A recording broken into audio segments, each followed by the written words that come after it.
Alhamdulillah. Assalatu wassalamu ala Rasulillah. Asyhadu an la ilaha illallah wahdahu la syarikalah wa asyhadu anna Muhammadan abduhu rasuluh alladzi la nabiyya ba'dah.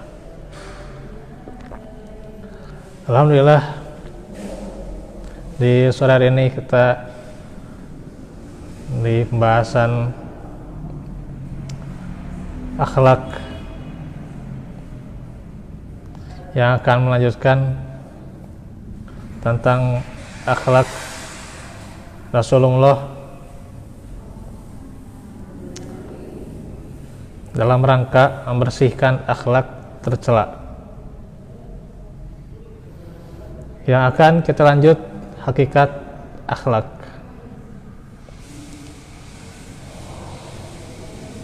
Yang sebelumnya di Al-Jariyah dijelaskan bagaimana hakikat arti akhlak. Ia adalah suatu keadaan yang melekat pada jiwa dan itu datang secara spontanitas dan mudah tanpa berpikir dan menimbang-nimbang. Itu akhlak ya. Maka di sini bagaimana ada landasan dalil yang berkaitan dengan penjelasan sang penulis. Di antaranya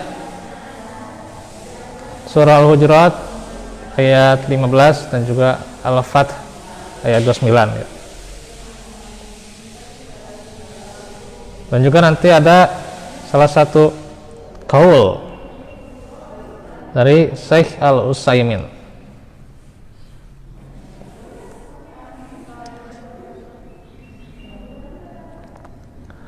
Ayat yang pertama,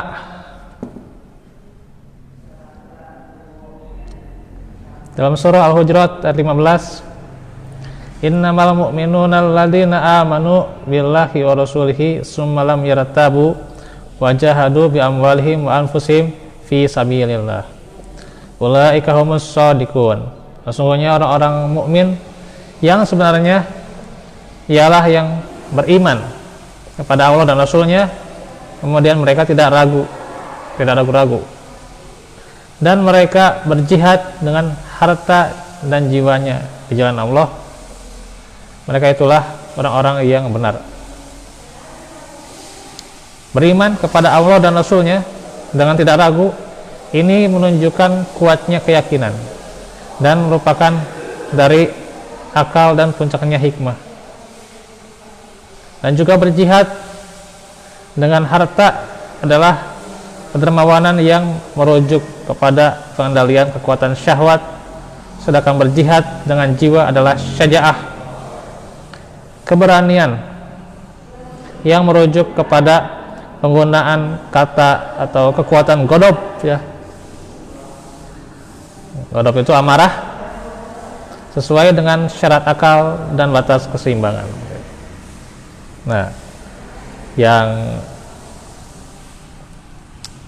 di Al-Jariyah kita pernah menjelaskan bagaimana adanya hikmah, syaja'ah, ifah dan adil. Nah, dari segi hikmahnya, bagaimana seseorang itu adanya ikhtiar ya, yaitu dapat menemukan benar dan salahnya,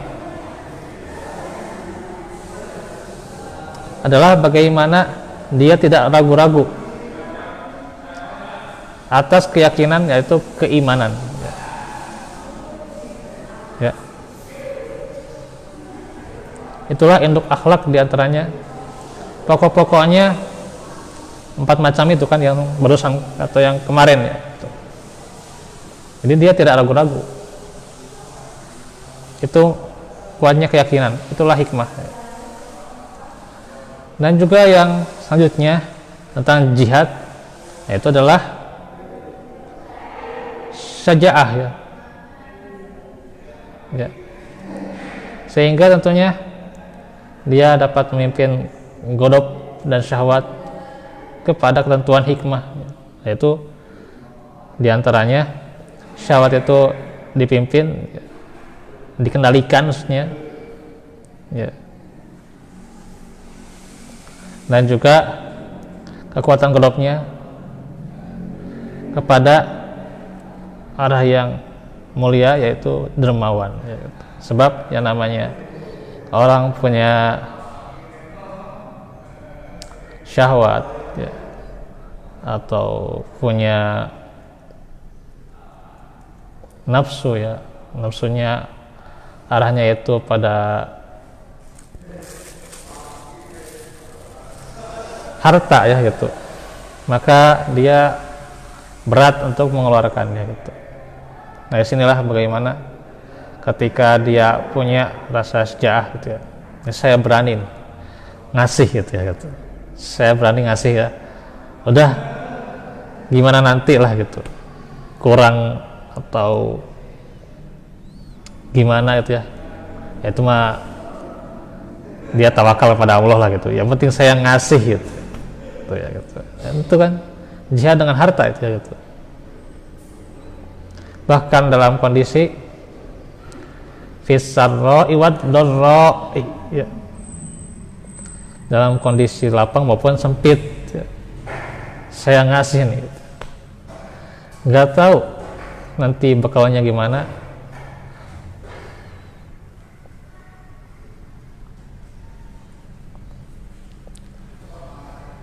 Terus juga teh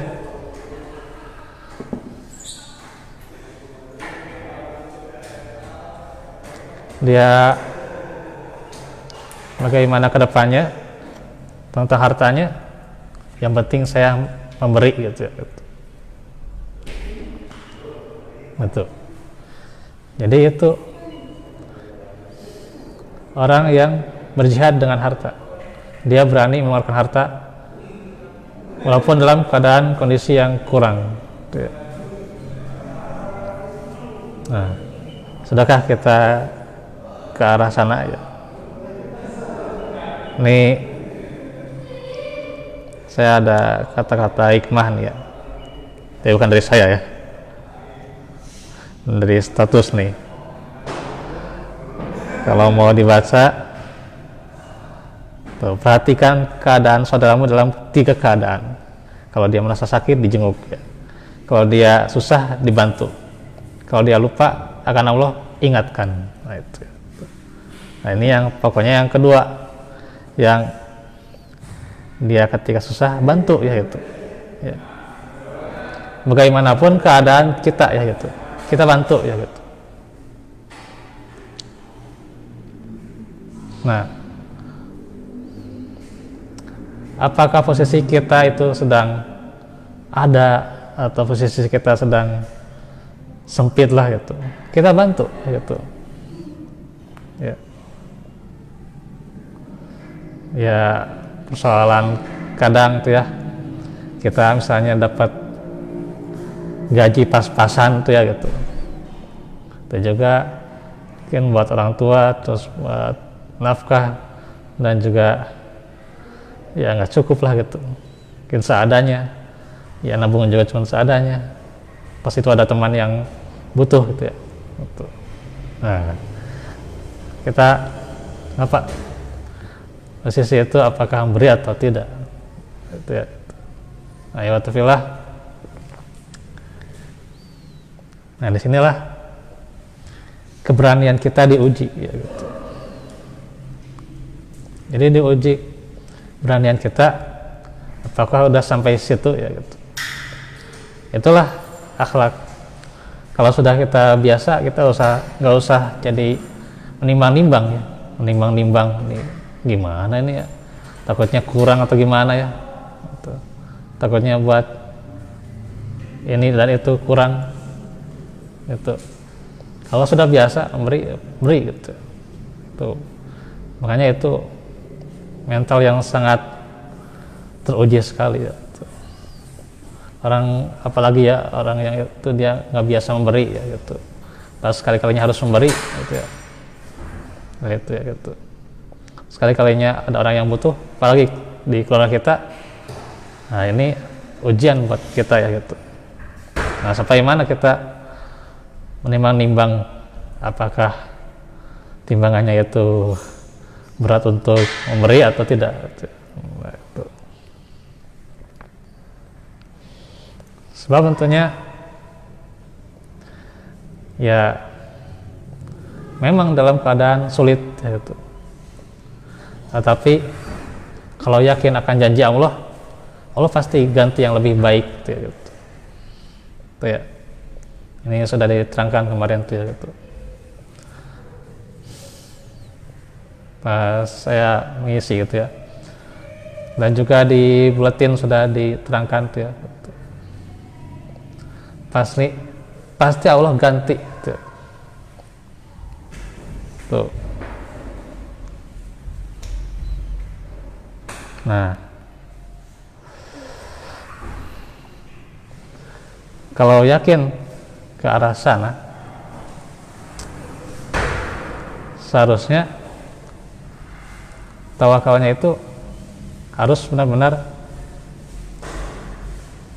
nampak jelas gitu ya, gitu. Jangan ada ragu-ragu lagi ya, gitu. Inilah keraguan ya. Nah, coba lihat, kalau nggak salah itu cek dulu ya.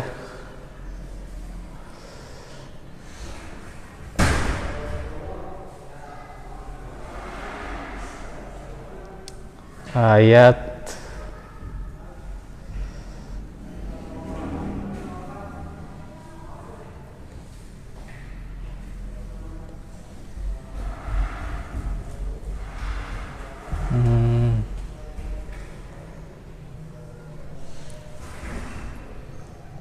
may yakul minhum inni ilahun.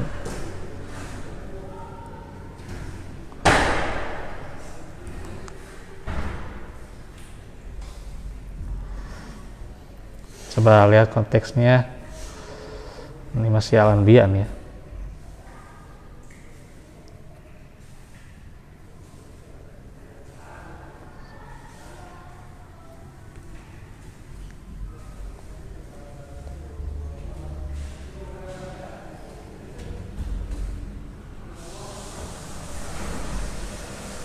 Al-Anbiya ayat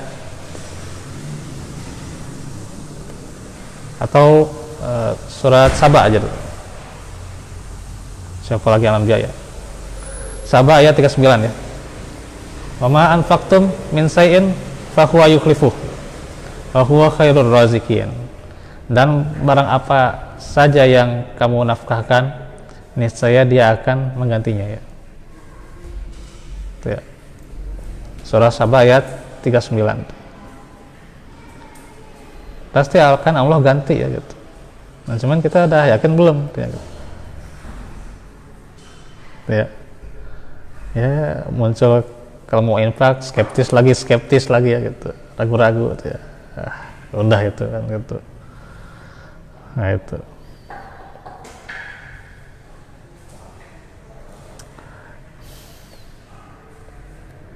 Nah, diantaranya kan yang dimaksud di sini adalah infak yang dianjurkan ya gitu kepada fakir dan juga infak di jalan Allah dan menolong agama ya. Nah, tentunya kalau yakin tidak perlu ragu-ragu lagi ya. Nah, kita teruskan. Sekarang ayat yang kedua. Surah Al-Fath ayat 29. Muhammadun Rasulullah walladzina ma'ahu asyiddau 'alal kuffari ruhama'u bainahum. Ini sifat para sahabat radhiyallahu anhum. Dikatakan di sini Muhammad adalah utusan Allah. Dan orang-orang yang bersama dengan dia bersikap keras terhadap orang-orang kafir, tetapi berkasih sayang sesama mereka. Nah, ayat itu sebagai isyarat bahwa untuk keras itu ada tepatnya dan juga lembut maksudnya ya, atau sayang maksudnya kelembutan ya gitu ya. Kelembutan itu ada pada tepatnya. Maka sempurnaan itu bukanlah pada selalu keras dan bukan pada selalu sayang selamanya atau lembut selamanya gitu. Nah, ini juga kembali di tema sebelumnya yang pernah kita bahas tuh ya gitu, tentang sifat godop ya gitu. Karena bagaimana menempatkan atau mengendalikan amarah itu justru memang tidak mudah ya gitu, sulit dan memang berat ya gitu. Apalagi orang udah temperamen, sudah biasa marah dan sebagainya, atau memang sesekalinya dia nemu keadaan yang mengundang amarahnya, dia nggak bisa tahan ya gitu. Nah, inilah tentunya dari ayat ini kita bisa mengambil hikmah bagaimana kita tempatkan mana posisinya keras, mana posisinya lembut ya gitu. Ya, terhadap orang-orang kafir di sini dijelaskan keras ya gitu, terhadap orang-orang kafir ya gitu. Tapi kepada orang yang beriman lembut ya gitu. Bahkan jangan sampai ada akilan ya, kedengkian gitu ya. Kelembutan kepada orang-orang beriman, husnuzon kepada mereka ya gitu, dalam kondisi apapun ya gitu ya. Misalnya ya, posisi dia, kita itu lagi ada perlu sama seseorang ya gitu ya. Misalnya posisi dia itu sedang ada kesibukan ya gitu ya, kita husnuzon lah gitu. Bisa nggak posisinya ke situ gitu ya, langsung posisinya ngeluh gitu, oh si makia si itu gitu kan sok aja gitu lah gitu. Nah, padahal harusnya kita cari uzur ya gitu, cari sampai uzur itu mungkin saja kita tidak menyadari uzur dia ya, alasan dia gitu. Karena emang terkadang apalagi posisi-posisi ya katakanlah anak muda gitu ya gitu, ketika memang dia sedang bekerja dan seterusnya gitu ya, ketika ada urusan pekerjaan kemudian dia kadang-kadang tidak membalas chat dan sebagainya gitu ya, urusan pekerjaan lama balasnya gitu ya gitu, di chat sekarang jawab besok gitu ya. Saya tuh nemukan tuh ternyata ada juga orang DKM gitu kayak gitu ya. Wajarlah DKM-nya masih muda gitu ya gitu, di chat sekarang jawabnya besok gitu ya. Gitu. Nah, itu ya harus husnuzon tuh ya gitu. Itu ya. Ada orang yang dia itu, ini beberapa kasus nih ya gitu, dia itu seorang leader ya, pemimpin ya, bahkan dia memimpin jamaahnya gitu ya, punya rencana ini rencana itu gitu ya gitu, dia punya RAP dan sebagainya gitu ya. Ternyata dia cuman sekedar di lisan saja gitu ya gitu. Dia bilang, oh saya mau mengajar ini, mengajar itu, saya mau menyampaikan ini, menyampaikan itu gitu ya. Cuman di lisan gitu ya. Gitu. Tara jadi apa yang dikatakannya gitu ya gitu. Ya alias ya ikrar janji lah gitu lah kalau bahasa kita gitu ya gitu. Nah, posisinya di sini kita bisa nggak husnuzon gitu ya. Atau emang sudah karakternya seperti itu yang berat ya gitu. Emang dia karakternya seolah-olah pintar ngomong gitu ya. Pintar ngomong ya, manis di kata gitu ya gitu, tapi tidak manis di perbuatan gitu ya. Itu yang berat ya. Gitu. Posisinya kita bisa nggak husnuzon ke sana gitu ya gitu. Nah, apalagi tentunya kalau husnuzon ke orang itu ya berat gitu ya, kondisinya gitu ya. Apalagi orang yang memang punya karakternya itu ya, kadang kita karakter ini orang itu kok pendiam banget sih, begini dan begitu kan gitu, harusnya begini dan begitu kan. Nah, itu kita ke orang pendiam itu kita bisa husnuzon nggak? Kan itu berat ya gitu ya, berat ya. Nah, itu yang kadang karena kurang husnuzon gitu ya. Padahal dari karakter dia, dari kelakuan dia itu sebenarnya ada hikmahnya juga ya gitu. Itu ya gitu. Boleh jadi ketika seorang leader memimpin tuh ya, walaupun misalnya dia dicocok-cocoki oleh jamaahnya jadi leader lah, misalnya jadi DKM misal ya, contoh ya, belum cocok dia itu kan, belum nyaman. Dari situlah dia membina dirinya gitu ya, walaupun dia orangnya banyak ngomong gitu ya, tapi nggak banyak berbuat, ya udah gitu. Kita harus nuzon aja, kita mungkin ya posisinya ilmunya masih kurang dan sebagainya, itu harus nuzon gitu. Nah itulah kelembutan ya gitu kepada orang-orang yang beriman. Itu beberapa kasus itu ya gitu. Jadi maka tempatnya harus benar-benar kita, apalagi terhadap anak-anak ya gitu. Itu yang kadang-kadang menjadi problema saat ini itu ya gitu. Itu susah banget ya gitu.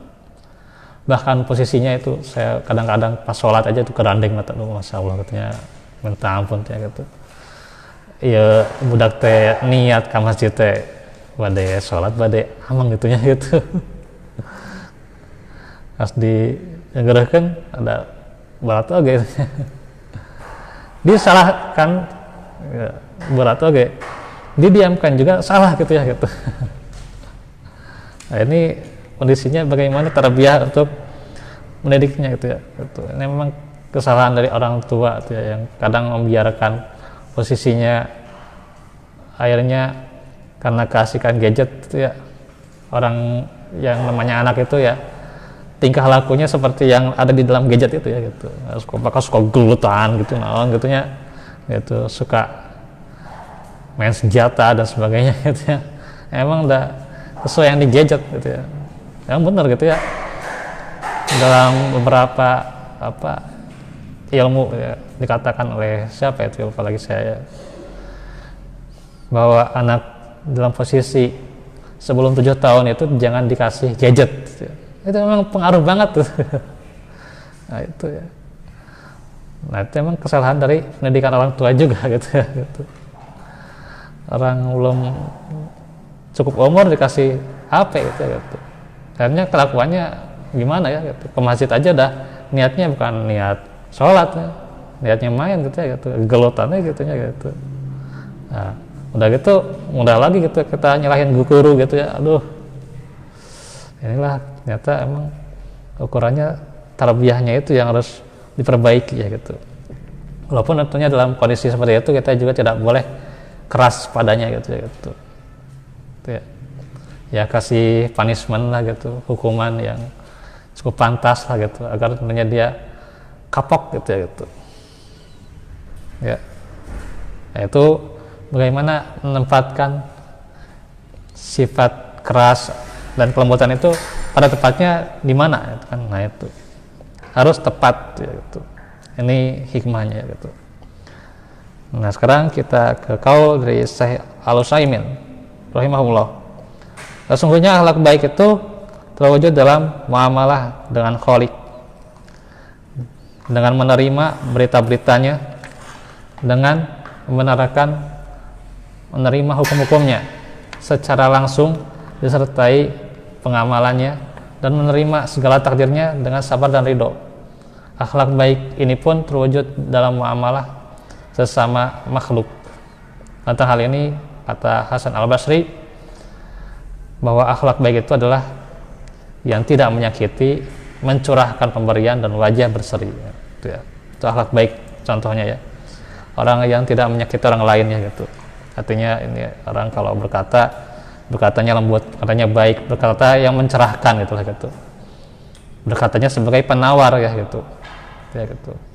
Bukan orang berkata jadi melukai hati orang ya gitu. Hati orang sedang luka lagi galau-galaunya ditambah lagi sama dia ya. Gitu. Walaupun hanya sekedar bercanda, kalau sudah menyakiti ya itulah menyakitkan gitu lah gitu. Gitu. Jadi ya yang namanya bercanda juga harus ada tempatnya juga ya gitu. Tidak asal-asalan bercanda gitu. Nah itu ada adabnya dalam Islam ya gitu. Itu ya. Tuh. Jangan sampai menyakiti orang gitu. gitu ya. Nah terus orang yang mencurahkan pemberian, memberikan sesuatu yang bermanfaat, ya, senang memberi, ya, itu orang yang dermawan, itu yang tadi sudah dijelaskan ya gitu. Apakah posisi kita menjadi orang yang lapang, ya, lapang maksudnya lapang memberi atau berat ya gitu. Gitu ya. Dan wajah yang berseri gitu ya gitu. Ketemu orang dengan wajah yang berseri tentunya ya, dengan senyum gitu ya gitu. Ya senyum pada tempatnya juga gitu ya gitu. Bukan senyum yang tidak ada sebab gitu ya, atau senyumnya itu kepada lawan jenis yang belum waktunya gitu ya gitu ya, ini harus diperhatikan juga gitu ya gitu ya. Senyum-senyum gitu ya kumaha gitu ya, kecuali memang dalam keadaan tertentu gitu ya. Ya orang emang gitu ya dalam posisi senyum itu bermanfaat sekali ya gitu ya. Tapi kalau posisinya ke lawan jenis kemudian jadi adanya syahwat, nah itu yang jadi berbahaya ya gitu. Adapun emang kalau senyum dalam keadaan yang emang dia menghibur, kemudian dia tentunya memberikan penawar pada sesama mukmin, ya itu nggak masalah gitu ya. Cuman kalau yang jadinya syahwat, nah itulah yang berbahaya itu tuh gitu. Nah makanya ini harus diperhatikan tuh ya gitu. Akhlak yang mulia ya, termasuk juga sabar dan ridho tadi ya, itu berat sekali ya gitu. Tentang takdirnya itu kadang emang berat untuk sabar dan ridho ya gitu.